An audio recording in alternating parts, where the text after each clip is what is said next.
고통을 즐기거나 고통을 좋아하는 사람은 없습니다.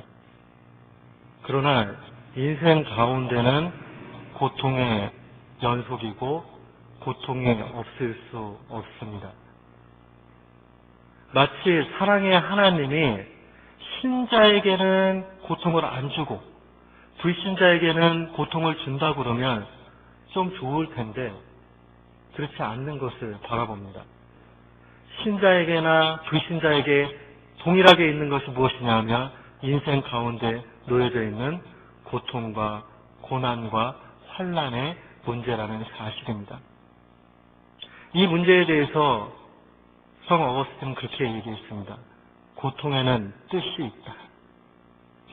참 멋진 이야기입니다. 고통을 바라보는 시각에 있어서 고통에 뜻이 있다는 것입니다. 근데 뜻이 있다라는 말 앞에 하나 생략된 것이 있습니다. 그게 바로 하나님의 뜻이 있다는 사실입니다. 고통의 문제는 작은 것부터 해가지고 큰 것을 일으키기까지 다양합니다. 어떨 때는 내가 잘못한 것 때문에 오는 고통이 있습니다. 그리고 그것으로 인해서 책임져야 되는 문제가 나타나기도 합니다. 근데 그거보다 조금 더 심각한 문제는 어떤 것이냐면 나는 그런 의도가 아니었는데 무언가 잘못되어가지고 고통을 받을 때가 있습니다. 오해를 줄 때가 있습니다. 그래서 고통을 만들어내기도 합니다. 또 스스로 오해해서 고통을 느끼기도 합니다. 그런데 이보다 더 심각한 고통이 있다면 그것은 무엇이냐면 사람은 몰라줘도 하나님은 아실 것 같은데 하나님이 그냥 그 고통을 내버려 두시는 것 같이 보일 때 우리는 그 고통을 정말 감당할 수가 없습니다. 몇 해 전 한 고난의 사람을 만난 적이 있었습니다.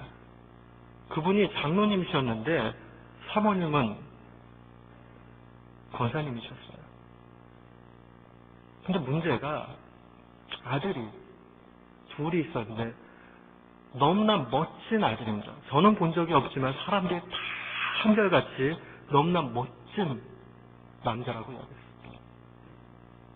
아마 지호만큼 키가 확실히 컸던 것 같아요. 얼굴도 잘생기고. 그 다음에 배움도 아주 넉넉하게 있고 그 다음 요즘 아이들 말로 굉장히 쿨한 아이였나 봐요. 굉장히 괜찮은 사람. 그런데 이 아이가 교통사고로 그만 하나님이 데려갔어요. 자기가 추돌사고를 내가지고 죽었습니다. 다 성장한 아들을 하나님 곁으로 보내는 그 부모의 심정을 누가 알겠어요? 우리가 아이를 먼저 앞세우면 부모님의 가슴에 묻는다고 그러잖아요. 그런 고통을 받았는데 하나님 앞에 기도하고 담대히 다시 신앙으로 일어섰습니다. 근데 한 달도 안 지나가지고 일이 또 터졌습니다.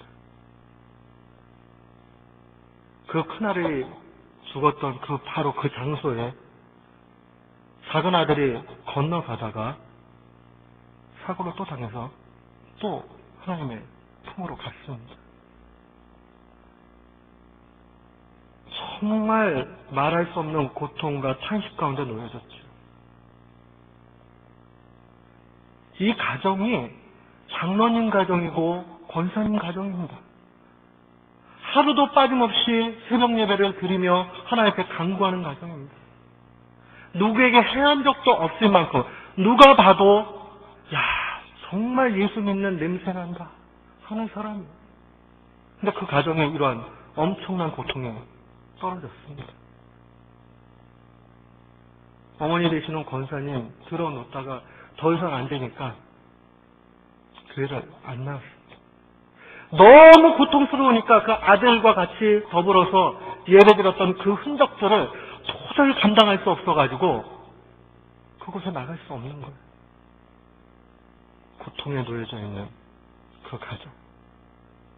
이 고통의 문제를 어느 목사든지 가가지고 뭐라도 위로하겠습니까? 하나님의 뜻이 있겠습니다. 거기에 소망이 있습니다. 이렇게 얘기할 수 없잖아요. 부활의 소망을 가져야 됩니다. 맞아요. 다 틀린 이야기가 아니고 맞는 이야기고 전혀 다른 이야기는 아닙니다. 근데 의인에게, 신자에게 이러한 고난의 문제들이 드러날 때 우리는 너무나 당황스러운 일들을 경험하게 되죠. 근데 그런 이야기가 진짜 우리의 삶 가운데 기록되어 있다는 사실입니다. 욥은 하나님 평가할 때 동방의 의인이라는 평가를 받았습니다. 그는 누가 봐도 의로운 사람이었습니다. 남한테 해하는 일도 없었습니다. 남의 마음을 아프게 한 적도 없습니다. 그것뿐만이 아니에요. 무엇보다 하나님 앞에 바로 서기에 힘쓰는 사람이었습니다. 그리고 열심히 기도하는 사람이었고 예배 드리는 사람이었고 혹 부지 중에 하나님 앞에 죄 지을까 봐 항상 마음을 두근두근거리면서 했던 그런 사람이 욥이었습니다. 근데 욥에게 고난이 찾아옵니다. 그에게 있던 자녀들의 일순간 다 죽습니다. 종들이 죽습니다. 그리고 그뿐만이 아닙니다. 그에게 몸에는 욕창, 악창이 납니다. 그래서 얼마나 간지러운지 기관장으로 몸을 박박 긁었다고 얘기합니다. 가장 이해해줄 것 같았던 아내가 나중에 그 모습을 보고 안 되니까 저주하면서 이야기합니다. 차라리 하나님을 저주하고 죽으라고. 그래서 평생을 피부를 맞대고 산 아내의 입에 저주하고 죽어라! 라고 이야기할 때 여러분들 어떤 심정이 들었을까 한번 생각해 보십시오. 하늘이 무너지고 땅이 그냥 갈라지는 것 같은 느낌 안 들었겠습니까? 그러한 고통 가운데 놓여진 게 바로 욥의 상황이었습니다. 근데 이 욥의 이러한 상황들을 바라보면서 우리는 먼저 이 고난의 문제를 신앙인의 시각으로 새롭게 해석해야 된다는 사실을 발견합니다. 고통의 문제를 환경이나 보여진 문제로 해석을 하면 도저히 해결이 되지 않는 문제들이 너무 많습니다. 그리고 하나님을 향해서 나중에는 불평할 수밖에 없죠. 하나님 앞에 불평하는 것이 좀 두렵고 불경건한 것 같이 느껴지면 그 다음 하는 것은 문제를 외부에서 찾게 됩니다. 아, 누구 때문에 이렇게 됐다. 뭐 때문에 이렇게 됐다. 에이, 그냥 이게 뭐 운이 나쁜가 보다. 이렇게 판단을 합니다. 그러나 본문의 말씀을 깊이 묵상하는 가운데 우리는 고통의 문제에 대한 새로운 시각을 가져야 됩니다. 특별히 신자가 겪게 되는 고통에 대해서 그렇습니다. 여러분도 그런 생각 안 해보셨어요? 예수 잘 믿으면 고난 없겠다. 만사형통하리라. 예수 잘 믿으면 돈도 많아지리라. 예수 잘 믿으면 말 안 듣는 자식 녀석도 말 잘 들으리라. 다 그렇게 생각했는데 꼭 그렇지만은 않은 것 같아요. 대부분 목사님 자제분들이나 장로님들 자제분들 보면 속을 썩히는 자녀들이 한두 명 있는 거 보면 꼭 그런 것만은 아닌 것 같아요. 우리가 기대하고 우리가 생각하는 것과 정말 다르죠. 그리고 아까 이야기한 그러한 장로님의 이야기 같이 아무리 하나님께 바르게 지낸다고 해도 어처구니 없을 만큼 탄식의 거리들이 몰려오기도 합니다. 그때 우리는 먼저 기억해야 될 것은 하나님이 주시는 고통은 영적 전쟁이라는 사실을 먼저 기억해야 됩니다. 여러분들, 고난은요, 영적인 눈으로 먼저 해석해야 됩니다. 환경을 바라보는 우리의 눈으로 봤다가는 다 망해버립니다. 우리가 반드시 봐야 될 것은 영적인 눈입니다. 우리가 읽지는 않았지만 욥기 1장 말씀을 보면 1장에는 재밌는 스토리가 기술되어 있습니다. 그것은 뭐냐면 하나님의 어전 앞에 다 모였습니다. 천사들도 모이고 사단과 더불어서 사단의 쫄개 악령들도 다 같이 모였습니다. 그리고 하나님이 거기서부터 쟁론하기 시작하십니다. 자, 동방의 의인 욥 봤지? 내가 얼마나 아끼는 욥인지 아냐? 걔는 정말로 내가 봐도 의인답다. 얼마나 깨끗하고 멋있는지 몰라. 그거 얼마나 대단한 믿음인지 알아? 하나님이 사단을 향해서 뽐내십니다. 사단이 가만히 듣고 있다가 하나님의 어전 앞에서 이야기합니다. 하나님, 욥이 뭐 달리 하나님 앞에 그렇게 충성하고 순종하고 그렇게 하는지 아세요? 그가 받은 게 많으니까 그런 거 아닙니까? 사단이 고소합니다. 참소합니다. 성경력 사탄을 향해서 이야기할 때 사탄은 참소하는 자라고 이야기합니다. 참소하는 자가 뭐야? 어큐즈하는 거예요. 고소하는 거예요. 제 저래 끄덕여! 하고 맨날 나쁜 것만 이야기하는 게 사단의 특성입니다. 하나님이 그렇지 않다라고 보여져야 되는 상황이 됐습니다. 그래서 사단에게 명합니다. 그래? 좋다. 그러면 네 맘대로 다 하는데 그의 목숨엔 손대지 마라. 그리고 네가 할 수 있는 가장 악한 것대로 다 해봐라. 라고 사단에게 고통을 허용시킵니다. 사단은 단순간에 그런 생각했을지 몰라요. 아, 이제 됐다. 욥? 결국은 고난 가운데서 무너지지. 라고 생각을 하고 그에게 어려움을 줍니다. 한순간에 재산과 자녀들을 다 몰살시켜 가져갑니다. 근데 그의 고백이 어떤지 아십니까? 욥기 1장 21절부터 22절에 그는 이렇게 고백합니다. 가로되 내가 모태에서 적신으로 나왔은즉 또한 적신으로 그리로 돌아갈지어다. 주신 자도 여호와시요 취하실 자도 여호와시니 여호와의 이름이 찬송을 받으실지니라 하고 이 모든 일에 욥이 범죄하지 아니하고 하나님을 향하여 어리석게 원망하지 아니하니라. 그가 원망할 수 있는 상황이에요. 하나님을 향해서. 인간적인 눈으로 보면요. 그러나 그가 하나님을 향해서 원망하지 않았다라고 이야기합니다. 그리고 적신, 빨간 옷은 봄.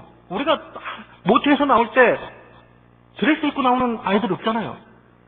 다 적신으로 나왔으니까 어차피 지금 부유하게 된 거, 자녀, 재산 모두 다 하나님 주신 거라는 얘기예요. 그러니 그거 다 없어지는 거 당연하다. 취하실 분도 하나님이다. 라고 고백하는 겁니다. 과연 우리에게 이런 고백을 할 수 있을까? 천사가 저한테 나타나가지고 지금 당장 그런 얘기를 하면 대답을 못하는 게 아니라 그리 마옵소서 할 것 같아요. 정말 자신이 없어요.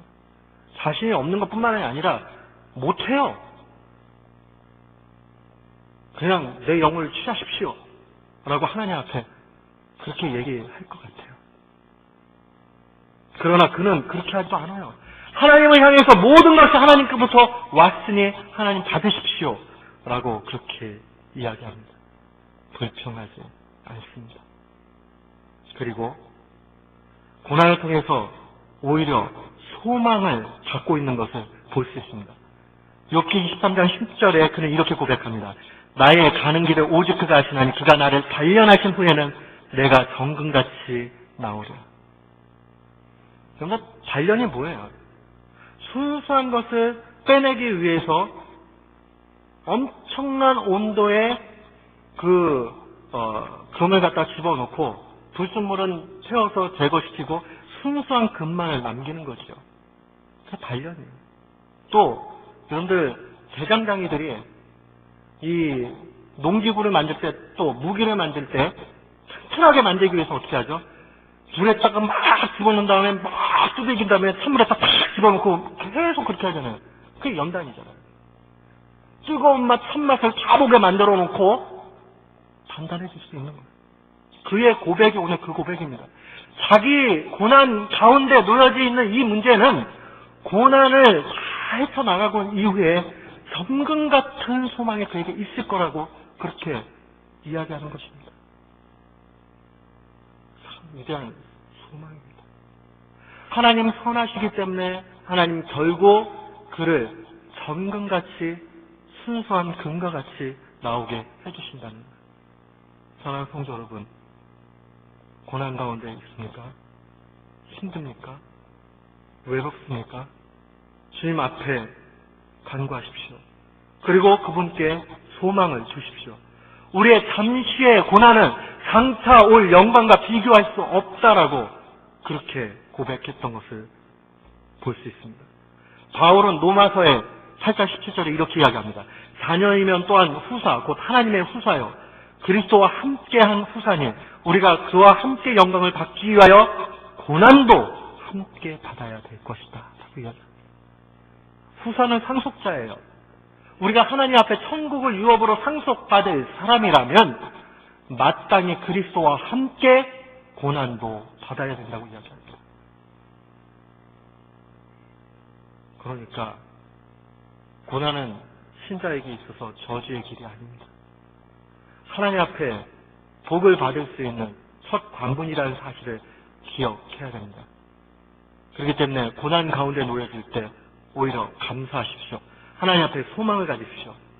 그분이 단련하신 후에 우리 사랑하는 성도님들을 전근과 같이 나가도록 해 주실 것입니다. 우리는 신자가 고통당할 때 이 문제를 영적인 눈으로 보아야 될 뿐만 아니라 모든 것이 하나님의 은혜 속에 놓여져 있었다는 사실을 우리는 분명히 기억해야 됩니다. 에베소서 6장 12절에 보면 우리의 싸움은 혈과 육에 대한 것이 아니고 정사와 권세와 이 어둠의 세상 주관자들과 하늘에 있는 악의 영들에 대한 것이다라고 이야기합니다. 그러니까 이 땅에서 있는 문제들이 현실의 문제로 끝나는 것 아니라는 거예요. 그리고 그 문제 자체는 어쩌면 중요하지 않다라는 거예요.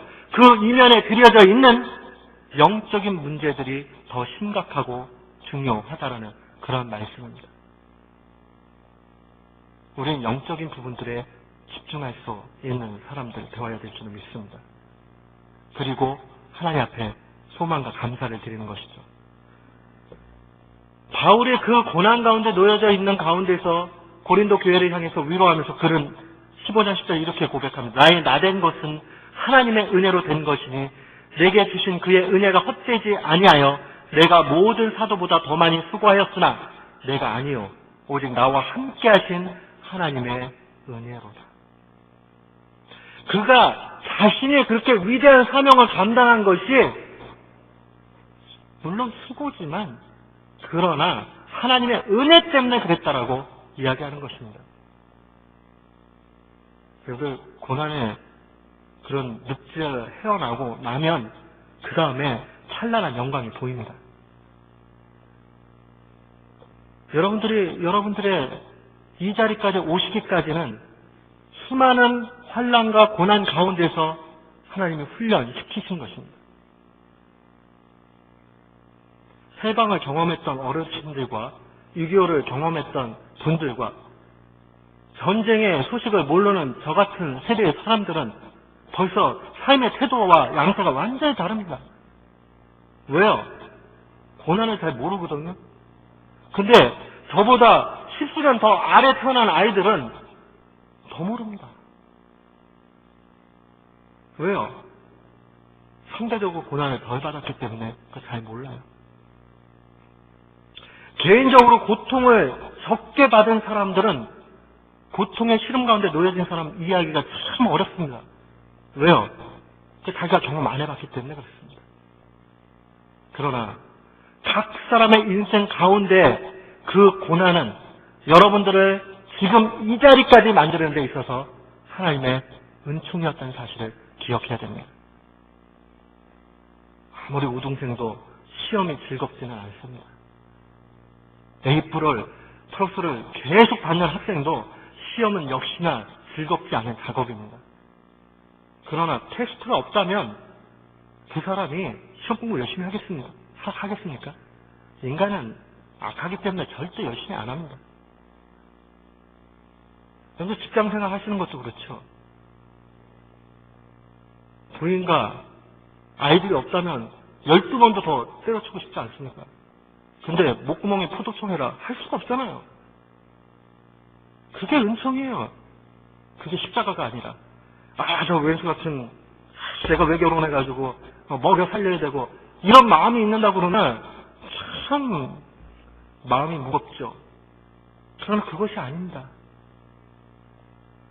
자녀와 아내가 있기 때문에 열심히 일할 동기가 되는 것입니다.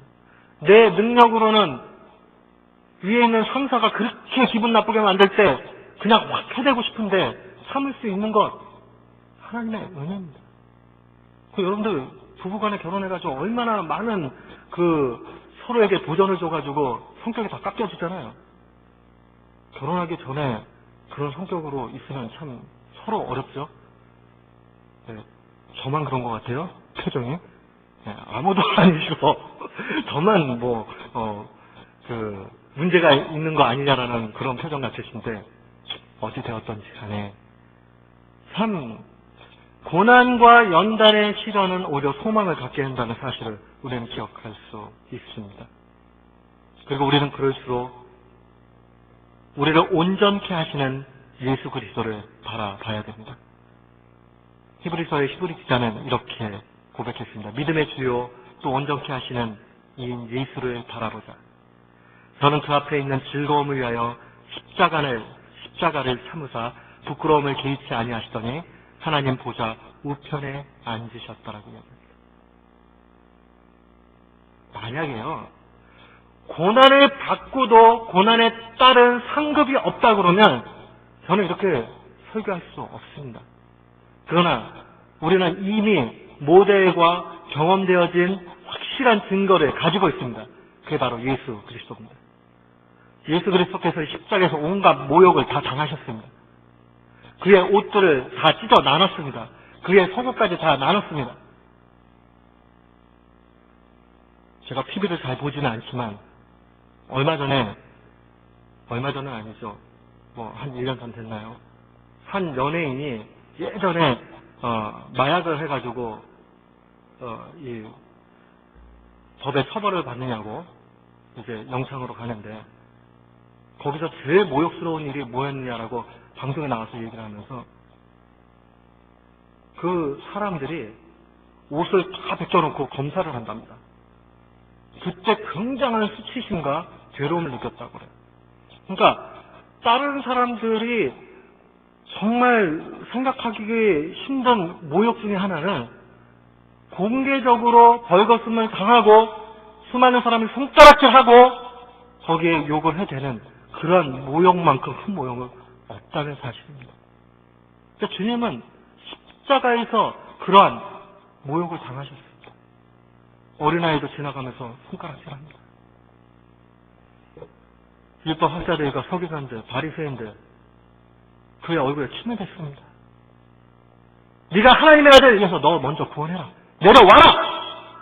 라고 이야기합니다. 모욕스러운 그 광경. 그러나 그는 그것을 개의치 않았습니다. 왜냐하면 고난 다음에 있을 영광을 바라봤기 때문에 그렇습니다. 사랑하는 성도 여러분, 특별히 우리 나이를 지긋이 잡수시고 계신 어른 여러분들, 낙심하지 마십시오. 얼굴의 주름은 영광입니다. 머리의 흰머리는 한숨거리가 아니라 기쁨입니다. 백발은 노인의 자랑이라고 했습니다. 인생의 연륜을 경험하고 나면 젊은이들이 갖지 못한 지혜가 있게 되는 것입니다. 육신이 약해지면 좋은 거 하나 있습니다. 성질을 덜 내게 됩니다. 육신이 약해지면 좋은 거 있습니다. 거동을 잘 못하기 때문에 기도 열심히 하게 됩니다. 젊을 때는 앉아서 5분 있기가 힘듭니다. 끓는 피가 가만 앉아가지고 뭘 못합니다. 그러나 나이가 드시면 움직이라고 해도 다 귀찮습니다. 그러니까 조금 힘드셔서 그렇지 자리에 앉으시면 30분도 좋고 1시간도 좋고 기도하기 얼마나 좋습니까? 하나님이 우리의 육신을 약하게 만드시는 것은 하나님의 뜻이 있는 줄을 믿습니다. 그리고 예수 그리스도를 바라보는 겁니다. 그리고 부활하신 예수 그리스도를 향해서 산 소망을 갖는 것입니다. 베드로는 이렇게 얘기했습니다. 찬송하리로다 우리 주 예수 그리스도의 아버지 하나님이 그 많으신 긍휼대로 예수 그리스도의 죽은 자 가운데서 부활하심으로 말미암아 우리를 거듭나게 하사 산 소망이 있게 하시며 그리스도 앞에 산 소망이 있다는 사실입니다. 그리스도를 소유하면 산 소망 가지고 살아가는 사람이 된다는 것입니다.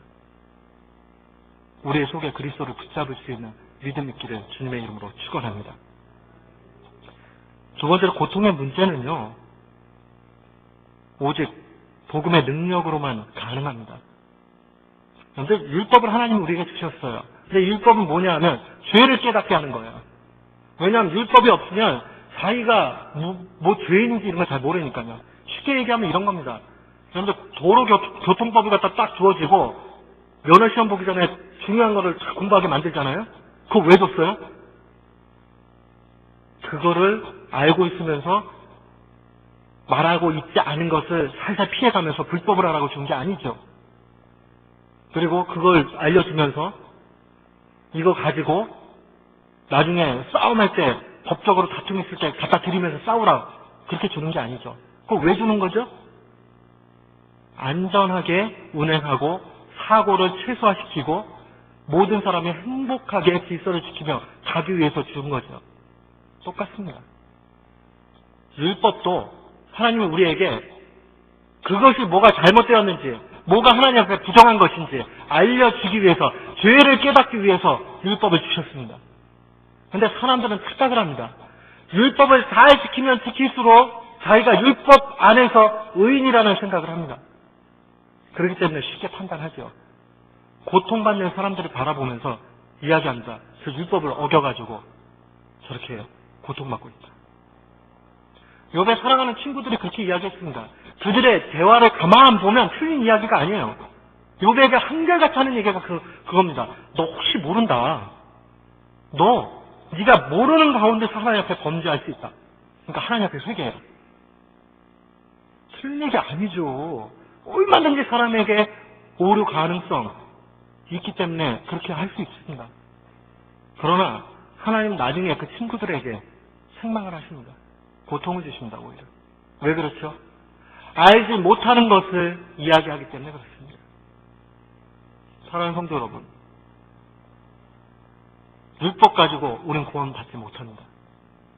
율법을 바로 아는 사람은 하나 유익이 있습니다. 자신의 무능력함을 처절하게 깨닫게 됩니다. 율법의 기능은 바로 그것입니다. 율법을 들이대놓고 내 자신이 결코 하나님 앞에 의로울 수 없다는 사실을 알게 되는 것이 바로 율법 기능입니다. 율법을 한 조항만 어겨도 다 불법이라고 이야기합니다.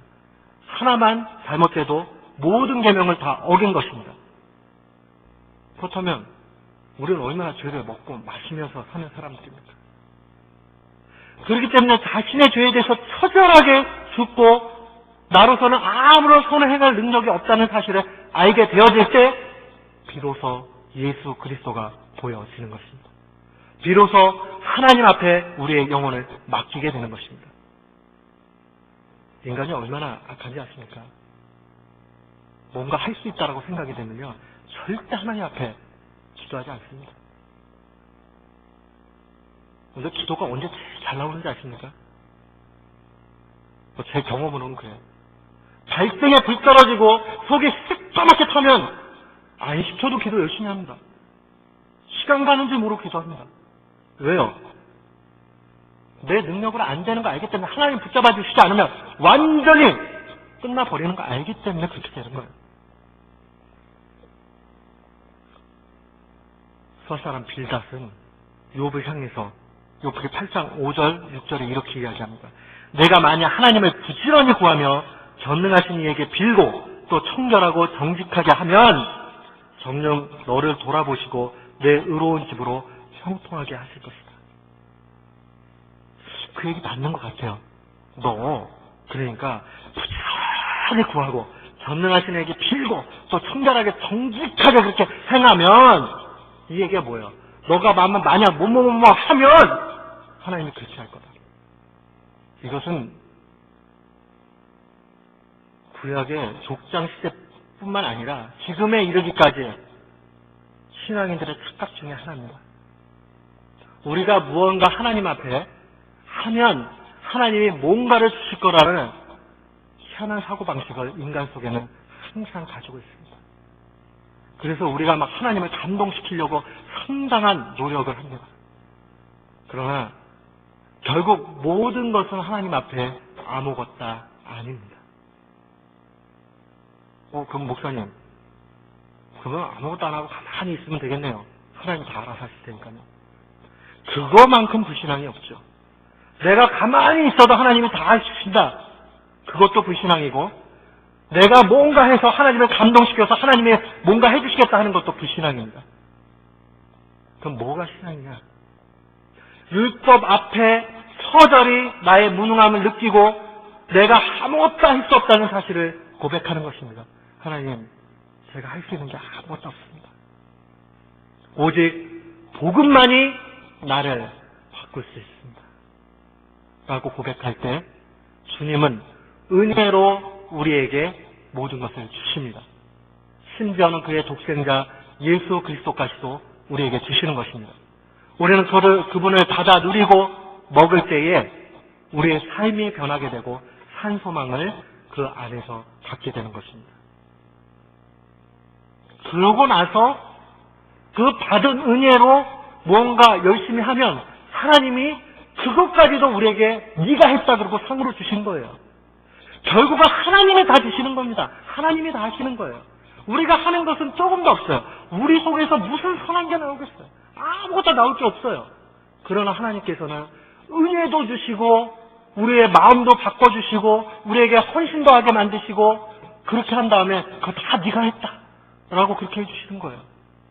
마치 이런 거랑 똑같죠. 우리 집 조그만 딸내미는 저한테 와가지고 뭐 씨름하고 놀자고 그래요. 제가 이길까요, 질까요? 이기죠. 제가 힘이 센데요. 근데 져준단 말이에요. 그럼 되게 좋아해요. 자기가 이겼다고 막 얼마나 좋아하는지 몰라요.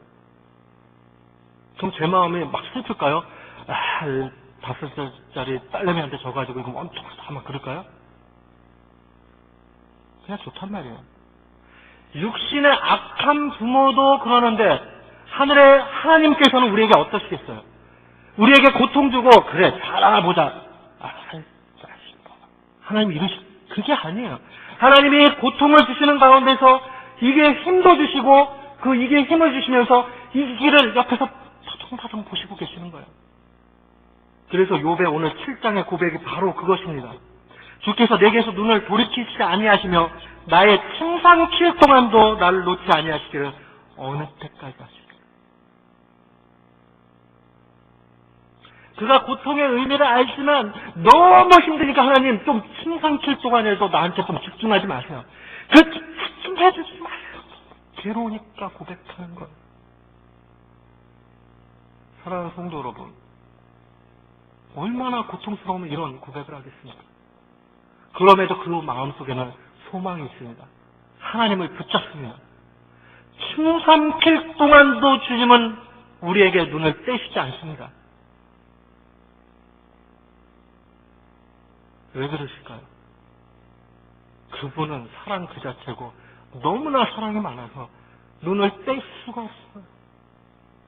한 심령을 바라보면서 여러분들의 움직이는 한 걸음을 주님은 다 집중하고 계시다는 사실입니다. 여러분들을 통해서 이루신 하나님의 뜻을 기대하고 계신다는 사실입니다. 우리는 그 하나님을 바라봐야 될 것입니다. 복음의 능력을 의지해야 될 것입니다. 복음의 능력에 대해서 바울은 이렇게 이야기합니다. 내가 복음을 부끄러워하지 아니하노니 이 복음은 모든 믿는 자에게 구원을 주시는 하나님의 능력이 됩니다. 암병 걸려있는 사람이 낫는 게 쉽겠어요? 죽은 사람이 살아나는 게 쉽겠어요? 죽은 사람이 살아나는 게 훨씬 어렵습니다. 그런데 육신이 죽었다가 살아나는 경험들은 성경에 기록되어 있어요. 그런데 더 기적은 무엇인지 아십니까? 죄로 인해서 영혼이 멸망받을 수밖에 없는, 영원히 죽을 수밖에 없는 심령이 주의 능력으로 살아나는 것을 우리는 고상한 말로 구원이라고 이야기합니다. 그런데 이 구원은 뭐로 가능하느냐? 바로 복음의 능력으로 가능하다라고 이야기합니다. 그러니까 이 복음은 얼마나 큰 것인지 몰라요. 이 능력이라고 쓰여진 이 단어가 dynamit라는 말인데요. 그런데 다이너마이트 있죠? 다이너마이트가 이 말에서 나온 거예요. 복음의 능력이다. 이 말은 그 파괴력을 말로 설명할 수가 없죠. 다이너마이트가 하나 막 파괴력 있게 터지면 이런 거 그냥 순식간에 무너지잖아요. 다이너마이트. 복음의 능력이 바로 구원을 주시는 능력이 되는 것입니다. 믿는 자에게. 하나님은 우리 사랑하는 성도들에게 세계 복음의 능력 주시기를 원하십니다. 그리고 지금도 주시고 계십니다. 우리는 그 능력을 받아 누릴 때에 고난도 이기고 어려움도 정말 넘길 수 있는 것입니다. 마지막으로 고통의 문제는 하나님께 침묵할 때만 해결됩니다.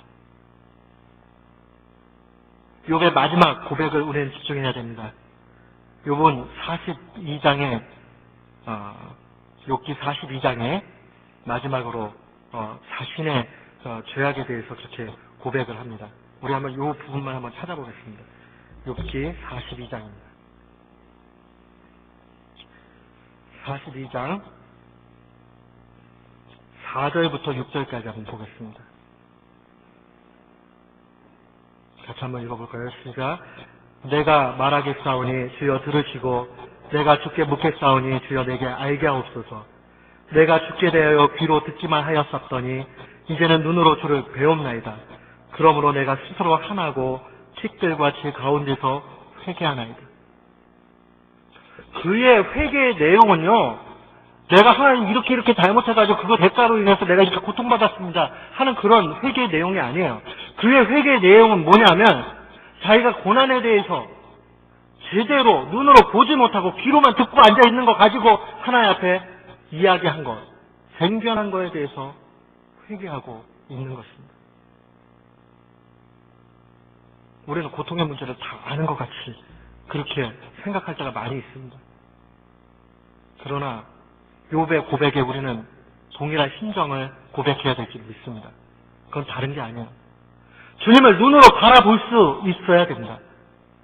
주님을 보여야 됩니다. 주님을 귀로 듣는 사람과 보는 사람 다릅니다. 그의 회개는 위대한 회개입니다.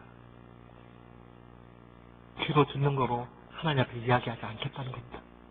눈으로 바라보고 침묵하고 있겠다는 고백입니다. 너무나 귀한 것입니다. 우리에게 이러한 침묵의 귀중함이 있어야 될 줄 압니다. 욥은 그래서 9장 2절 3절 이렇게 고백했습니다.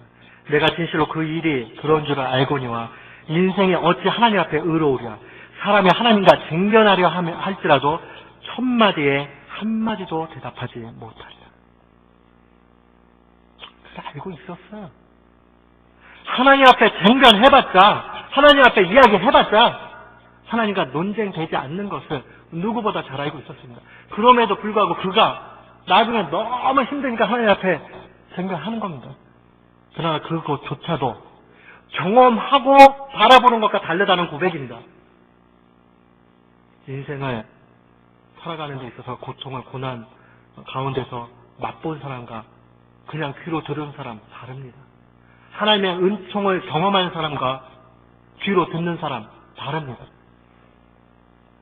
사랑하는 성도 여러분, 고난을 기쁨으로 여깁시다. 고난을 나의 귀중함으로 받아들이는 성도 되시기를 바랍니다. 이제 결론적으로 우리는 고통에 대한 바른 시각을 다시 한번 생각해 봐야 됩니다. 때로는 하나님이 사단과 논쟁하시면서 우리의 영혼을 그의 손에 붙이실 때가 분명히 있습니다. 욥과 같이. 그러나 하나님이 우리를 보호하시고 도와주실 것입니다.